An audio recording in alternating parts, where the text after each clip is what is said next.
Hello there. And welcome to the review of the final mouse, Phantom Medium. Should I actually buy this mouse? Well, that's not gonna be an easy question to answer. Let's go. Let's start with the shape though. The dimensions are pretty interesting. It's somewhere between, I would say, comparable like between a Viper Mini and a Viper Ultimate, I would say. Definitely more leaning towards Viper Mini, but way flatter and with the hump pretty much centered. Yeah, it feels pretty similar in hand, although I sorta would have loved the hump to be a bit more towards the back because us have somewhat more stability. But that might just be me. So yeah, shape is pretty good, I'd say. Where the issues start though, are the scroll wheel. I think you can see it here, it's sorta off-centered. Whilst this itself doesn't really impact the performance of the mouse or the usability, it's just like you pay $200 to $300 for this mouse and then you have something like this. And then continuing talking about the scroll wheel, sometimes when you scroll down, it just randomly, like you scroll down and it scrolls up by itself. Like I think that's an issue with the encoder or something, because I've had this happen multiple times. Then we have the clicks. Clicks are KLGM 8.0 compared to the Omron 20Ms from the legendary Mice of the Gods. And holy fuck, they should feel hard, but like compared to an Amazon 20, I don't know, like you don't have problems spamming these clicks at all.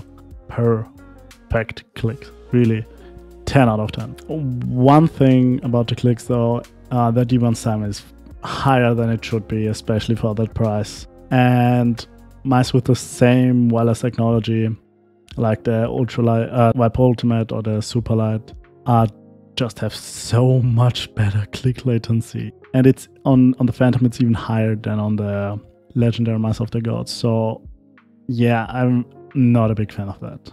The skates though are fucking awesome. They are extremely good, and in my opinion, you don't really have to swap them out at all. Then let's go to the sensor. This is the final sensor with up to 3200 dpi. No, it probably has more, but can only change between 400, 800, 1600, and 3200. But yeah, the sensor is pretty good actually. I didn't have any issues. It's wireless, but I didn't really feel any delay, any smoothing, any something. Like, obviously there's the Nordic, the Nordic chip, I don't know, in here. So I gotta say, I like it. Whilst we're already talking about the sensor, let's all talk about the battery life, because the sensor is, this hardware generally is pretty efficient. The battery life is really amazing.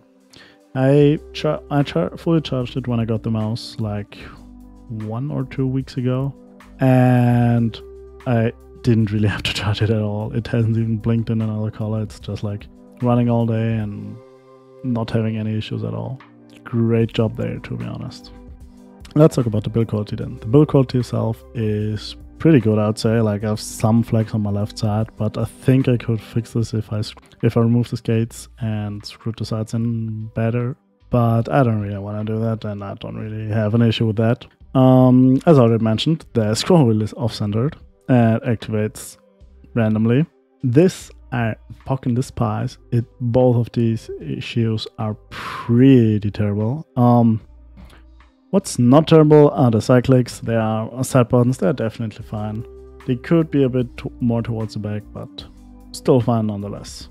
As you already saw on the side, the sides they have holes, but they are way smaller than the ones on the MM710, and they don't bother me at all. I prefer actually using the mouse like this instead of using corporate grips, because I don't know, like, I'm not sure what to think about them. They're sort of meh, I guess, but also they're definitely worse grips out there, so I guess you can't go wrong with them, and they're pretty thin. And the most important feature of this mouse is it's 50 gram and it's wireless. It's amazing. Like, yeah, you have 50 gram mice, or almost 50 gram mice, sub 50 gram mice, but those are usually wired. So making wireless, having a good balance is pretty fucking phenomenal, to be honest. It's pretty hard to swap back, like even to this one, like which barely weighs 3 grams more or something. It's actually harder than expected. Yeah, so that's generally it. But now, one of the worst things on this mouse is actually the debounce time, in my opinion, because like I'm paying 200 to 300 euros or dollars or whatever, and the debounce time is on the same level as on the MM710. A 2-year-old or I think 3-year-old mouse at this point. In terms of software, there is no software. Some people might see this as a good thing, some people might see this as a bad thing. You can change the LOD by turning it off and on again and pressing some button combination. You can change the DPI up to 3200 by pressing the DPI button. You can't remap the button, unfortunately.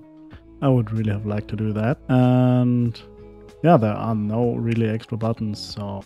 Oh, and before I get to the conclusion, of course, we've got this pack, so usually you have these USB dongle thingies, and you either need an adapter or like a cable so that you have the lowest latency possible. You don't need an adapter for this one, but you also always have to carry the cable if you wanna travel with this mouse or something. Alright, so should you buy this mouse or should you, I don't know, pick a MM710? This is where it gets tricky because, as I already mentioned, the two biggest issues on the final mouse down at 12 are, well, the clicks and the scroll wheel, and the MM710 doesn't really have a problem with either one. Like it's not as good of a mouse in my opinion because it's well wired, it's slightly heavier, but then again, the sides are more flat and it's like way fucking cheaper.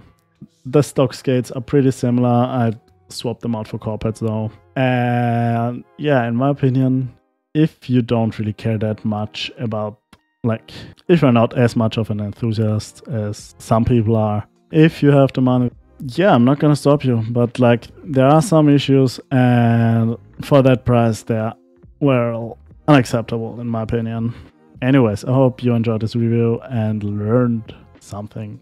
Leave a like and comment and a sub down below. Stay home, stay safe, cheerio.